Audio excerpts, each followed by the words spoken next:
when Dr. Allen and I connected, we dreamed about a partnership, and this is where the 314 Institute came out of, that what if we could have a place in St. Louis in partnership with Midwestern where students could train, where students could apply what they were learning under the umbrella of a great seminary.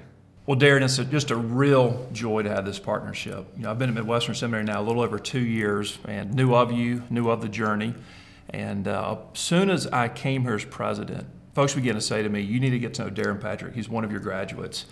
Had you in chapel, developed a friendship, and then we're able to begin to talk about a partnership here that frankly thrills me at a number of levels. The region of the country, St. Louis, a needy city, with you, what's taking place with the journey, and for us to be able to forward deploy theological education and embed it within the local church.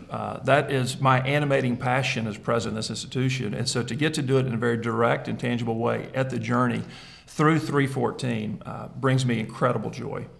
Theological education in America is frankly in a state of disarray. Most seminaries don't know why they exist. Most seminaries have long since abandoned their founder's vision.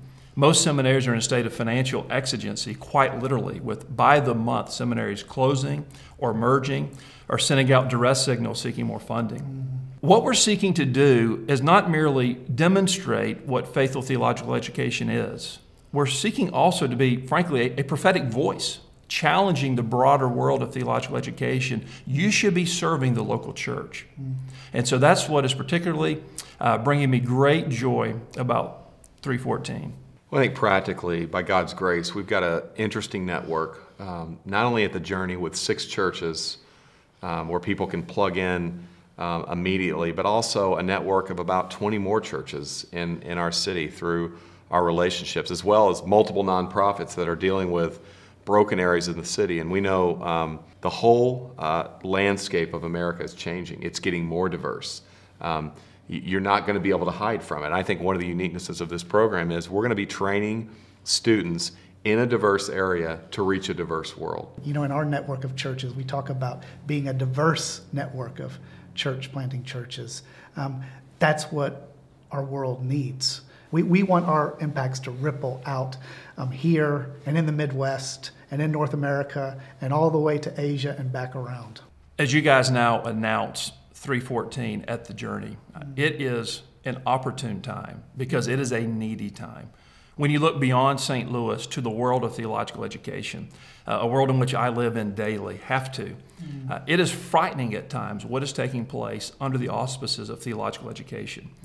You know, I want to add as well, I think that I would be failing this conversation if I didn't say to those who are considering 314 by way of potential students, it is an exhilarating time to be preparing for ministry. What's taking place internationally has never happened before. You referenced some of these in the conversation. What God is doing in China, in Africa, in the Asian subcontinent and beyond, it is an exhilarating time. When you look at what's taking place here domestically, the culture is pushing back. The world is pushing back. We need ministers of the gospel who are prepared, who are ready, who are foaming at the mouth, so to speak, to go serve the gospel, serve the Great Commission, serve the Lord Jesus Christ.